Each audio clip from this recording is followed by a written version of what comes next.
Meski belum ada keputusan resmi KPU soal capres-cawapres terpilih, pemerintah sudah mulai ikut mempersiapkan program makan siang gratis dari Prabowo Gibran. Kita akan membahasnya dengan Wakil Ketua Umum Partai Golkar Ahmad Doli Kurnia dan politisi PDI Perjuangan Deddy Sitorus. Selamat sore Pak Doli dan juga Sore. Bung Deddy. Assalamualaikum warahmatullahi wabarakatuh. Waalaikumsalam warahmatullahi wabarakatuh. Bung Doli, kenapa Menko yang juga Ketua Umum Partai Golkar, Pak Erlangga Hartarto, merasa perlu untuk mengadakan simulasi makan siang gratis? Padahal ini kan belum ada penetapan, pengumuman dari KPU soal siapa presiden dan wakil presiden terpilih. Iya, dalam konteks pertama ya, dalam konteks pemerintahan kan saya kira waktu-waktu ini adalah di mana pemerintah mempersiapkan rancangan anggaran pendapatan belanja negara di tahun 2025. Dan saya kira kita sama-sama tahu bahwa kita baru menyelesaikan pemilu, jadi tidak harus ada stuck ya, bahwa pembahasan pemerintahan ini akan terus berlanjut. Walaupun memang ya kita sih kan juga harus melihat realitas yang ada ya. Walaupun memang pengumuman resminya belum, tapi hingga sampai saat ini quick count sudah kita lihat. Real count-nya sekarang juga sampai udah 70-80% kan tidak terlalu jauh berbeda ya.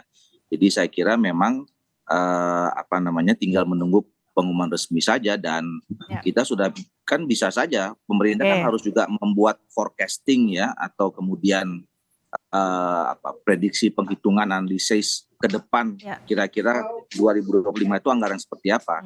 Nah, dengan asumsi bahwa memang sudah nanti akan diumumkan secara resmi presiden dan wakil presiden terpilih yang programnya salah satu itu, ya tentu saya kira ini harus wajar saja dibahas. Tapi Apalagi kemudian kan pasangan 02 ini temanya mengusung soal keberlanjutan dan penyempurnaan. Jadi saya kira melanjutkan saja.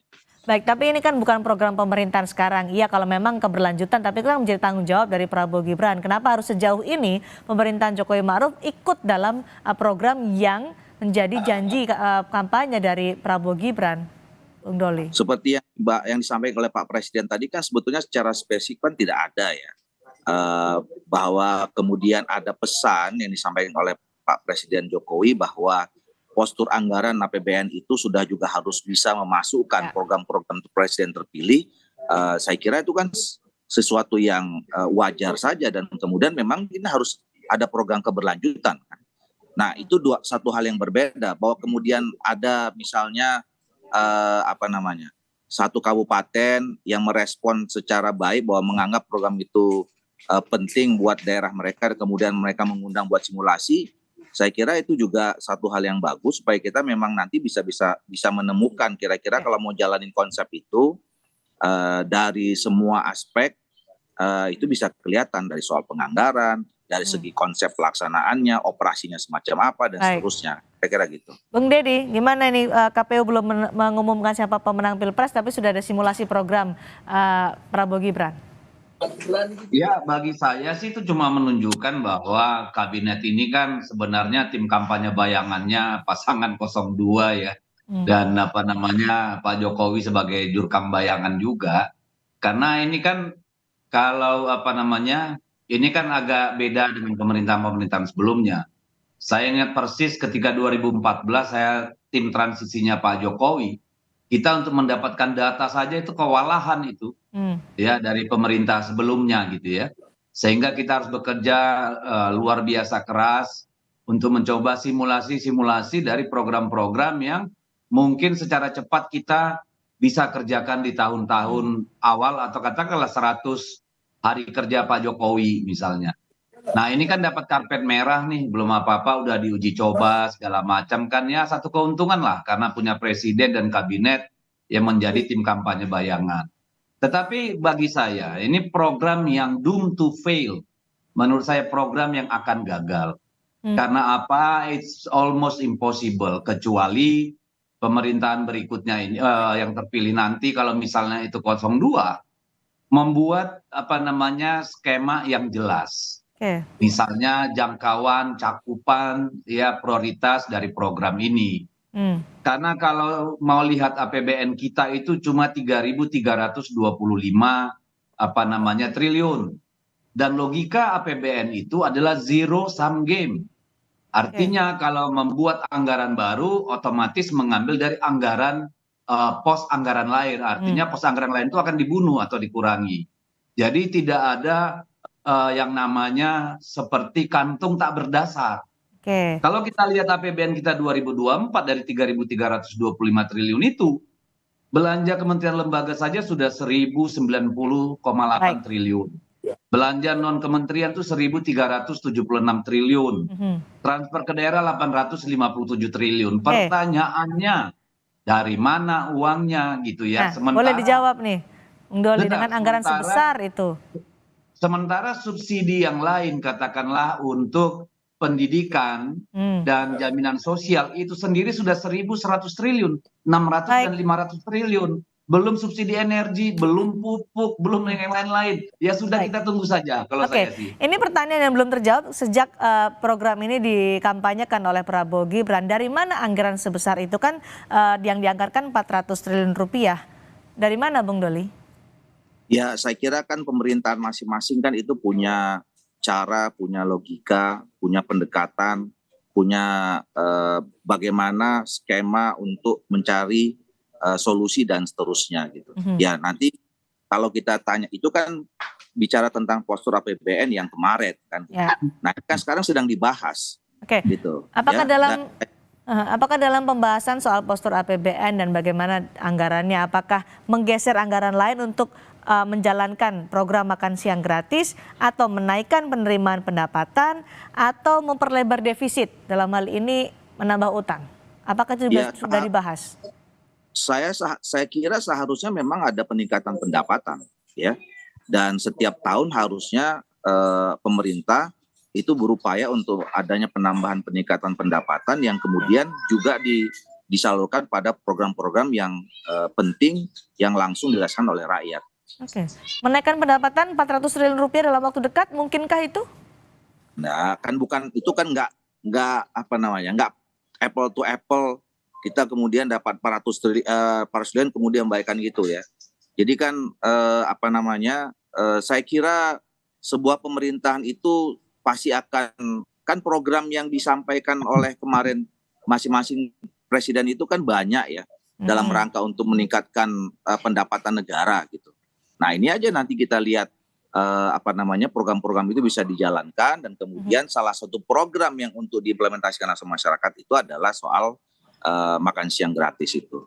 Karena sudah disimulasikan bahkan sebelum KPU mengumumkan siapa presiden dan wakil presiden terpilih, apakah program ini akan langsung dijalankan di tahun pertama jika nantinya diumumkan oleh KPU memang pemenang pemilu presiden adalah pasangan Prabowo Gibran? Ya itu dia, itulah pentingnya simulasi ya. Dari simulasi itu kan kita bisa lihat ya, berapa sebetulnya anggaran yang dibutuhkan, kemudian jangkauannya seperti apa, berapa banyak yang harus disiapkan, makanannya seperti apa. Jadi dengan simulasi itu nanti kemudian baru kita bisa lihat sebetulnya program. Jadi kan gini loh, program ini kan program yang relatif baru. Tentu kita ingin mencari bagaimana supaya program ini bisa terlaksana dengan baik, sebaik-baiknya, dan kemudian bisa dilaksanakan secara efisien, dan kemudian tepat sasaran. Itulah gunanya simulasi itu. Dan kita bisa tahu, kan tadi kenapa diambil Tangerang misalnya, karena di sana punya banyak keragaman tentang strata-strata pendidikannya dan seterusnya itu. Jadi kalau masih simulasi, masih akan evaluasi, belum tentu nanti di tahun pertama akan berlangsung program makan siang gratis ini. Ya itu pasti nanti akan ada pembicaraan pada sidang-sidang kabinet berikutnya yang belum tentu. Ini kan tadi udah dibahas, udah disampaikan oleh Pak Presiden bahwa secara spesifik itu tidak dibahas di dalam pembahasan awal tentang RPJMD 2025. Gitu. Anda menyatakan tadi bahwa ini adalah program yang tidak mungkin dilakukan, tapi sudah mendapat karpet merah dari Presiden Jokowi. Apa maknanya untuk Anda, artinya untuk Anda, bahwa ini diterima dengan sangat lebar oleh Presiden Joko Widodo? Ya ini sangat complicated ya untuk dilakukan. Ya, luar biasa. Bayangkan jumlah SMA, SMK, dan madrasah aliyah kita itu jumlahnya hampir 40.000. Belum SMP, SMP itu sekitar 50.000. Belum SD, belum PAUD, ya, belum taman bermain, belum ibu hamil, belum balita.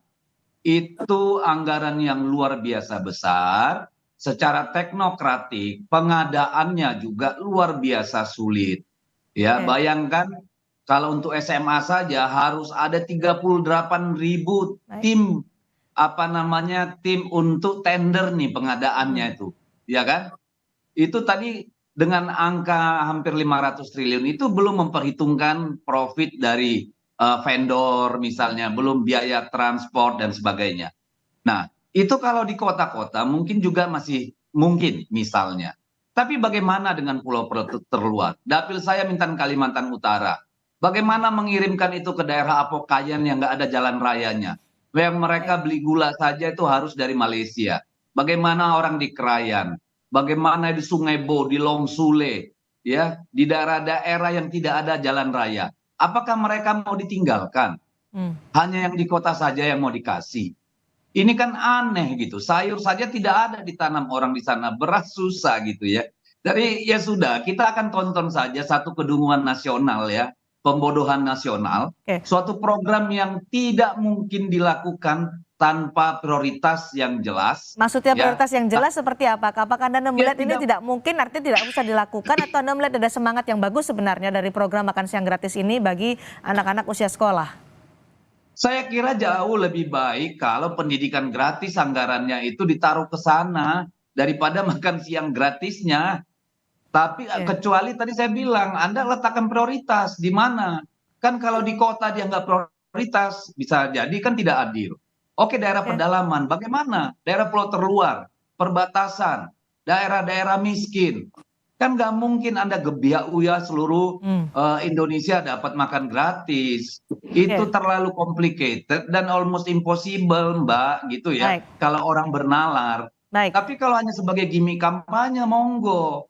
Tapi Oke. bagi saya ini sangat tidak mungkin kita lakukan. Pertama itu tadi, Baik. kerumitan teknokrasinya, birokrasinya. Kedua, anggaran ini tentu akan mengurangi kemampuan negara untuk program-program lain yang penting.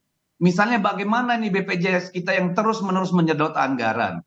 Bagaimana petani yang terus-menerus teriak untuk mendapatkan subsidi pupuk yang jauh di bawah kebutuhan setiap tahun. Nelayan mendapat solar, rumah bagi buruh gitu Baik. ya.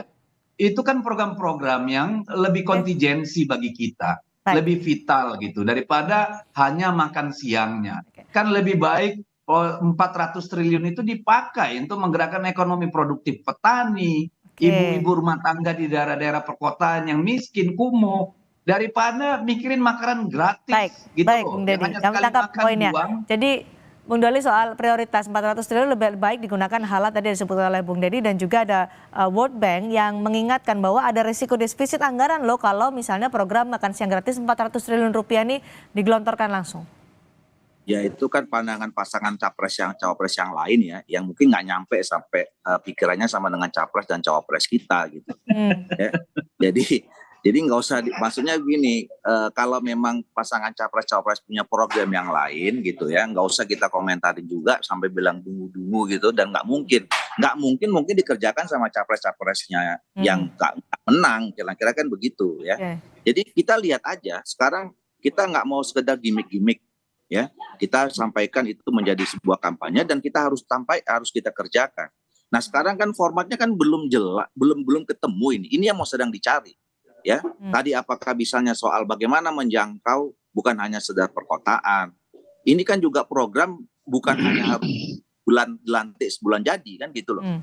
Ya kan kita masih punya waktu, intinya kan adalah bagaimana kita ingin supaya anak-anak Indonesia ini adalah anak-anak yang sehat, anak-anak yang pintar, yang di dalam kandungan itu tidak lahir stunting dan segala macam gitu. Nah, salah satu pendekatannya program ini gitu. Nah, program ini kayak gimana? Loh, kita dilantik jadi presiden aja belum gitu.